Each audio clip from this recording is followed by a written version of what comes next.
Introduction. Hello students, can you imagine how cold the earth would be if there were no sun? The sun is the earth's main source of heat.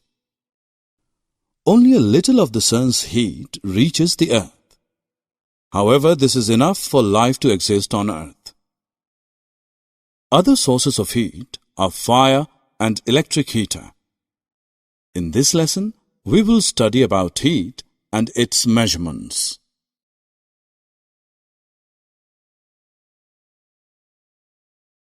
Objectives. At the end of this lesson, you'll be able to identify hot, cold, and warm bodies, define heat as transfer of energy, differentiate between heat and temperature, explain clinical and laboratory thermometer.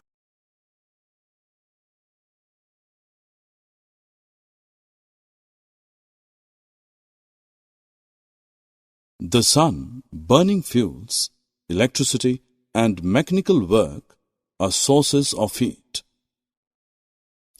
Let us perform an experiment.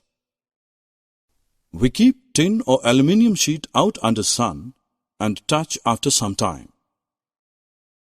We then place the same tin or aluminium sheet inside the house. Touch the sheet after some time. In the first case, we feel hot, and in the second case, we feel cold. Let us prove through another experiment that sun gives heat. Use a magnifying glass to focus sunlight on a piece of white paper. At the position where the sunlight is focused, the paper becomes hot, starts to turn brown, and soon bursts into flame. Thus, the heat from the sun makes the paper burn.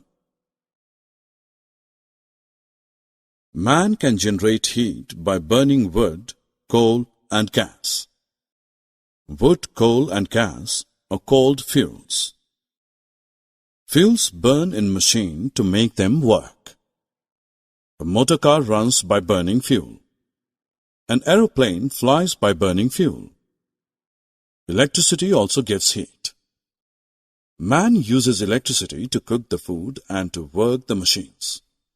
Heat can also be produced by rubbing two things together. This is by doing mechanical work. Rub the palms of your hands together. What do you feel? You will feel that it is hot. The ancient man generated fire by rubbing two stones.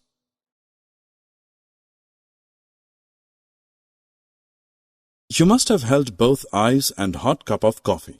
Why is it that in one you feel cold, while in the other it is hot? When heat energy from our body flows out rapidly, we feel very cold. This is the case when we hold ice.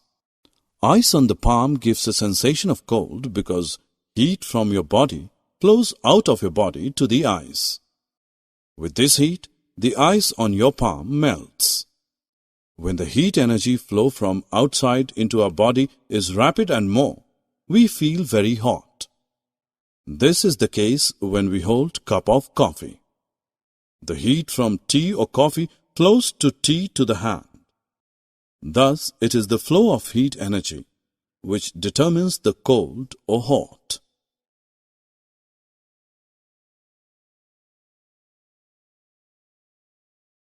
Students, let us perform an activity to understand the concept of direction of heat flow. We place a glass of hot milk in a dish with cold water. After some time, milk gets cool and water gets warm. Both milk and water come to lie at the same temperature. Direction of the flow of heat is from hot to cold. Now we will learn the concept of temperature. Temperature is the measurement of hotness or coldness of an object. We say that water from fridge is cold and milk is hot. How much cold is water? Is it cooler than ice? How much hot is milk? Is it hotter than boiling water? Obviously, for this we need a measure to know about coldness and hotness of a body. A hot body is at a higher temperature than a cool body. When a substance is heated, its temperature rises. On cooling, the temperature comes down. Degree of hotness or coldness in a body is described as its temperature. The table shows the difference between heat and temperature. Heat is a form of energy. Temperature is a measure of heat energy level. Heat energy raises the temperature of a body, while the temperature decides the direction of flow of heat. Heat flows from a body at higher temperature to the body at lower temperature.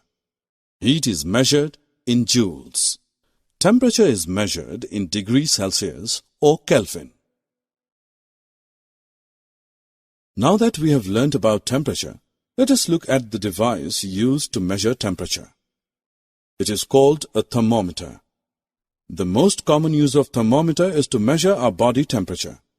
Such a thermometer is called a clinical thermometer. A clinical thermometer consists of a long, narrow, uniform glass tube. It has a bulb at one end filled with mercury. Outside the bulb, a small shining thread of mercury can be seen. A clinical thermometer reads temperature from 95 degree Fahrenheit to 107.6 degree Fahrenheit. The normal temperature of human body is 98.6 degree Fahrenheit. The clinical thermometer is also known as a doctor's thermometer. Precautions to be observed while reading a clinical thermometer are as follows. Thermometer should be washed before and after use, preferably with an antiseptic solution. Ensure the mercury level is below 95 degree Fahrenheit. Read the thermometer keeping the level of mercury along the line of sight. Handle the thermometer with care. If it hits against some hard object, it can break. Do not hold the thermometer by the bulb while reading it.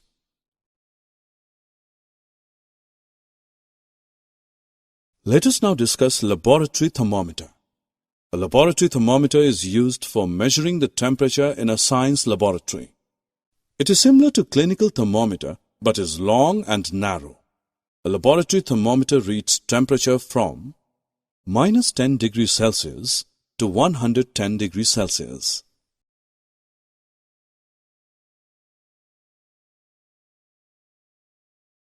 Let us now measure the temperature of hot water kept in a beaker. Take a laboratory thermometer. Immerse the bulb of thermometer in hot water. See the shining thread of mercury moving up in the thermometer tube.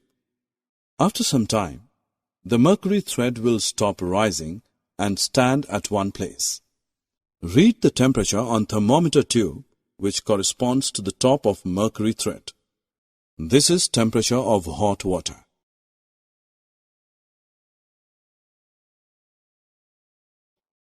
Summary. Let us summarize what we have learned.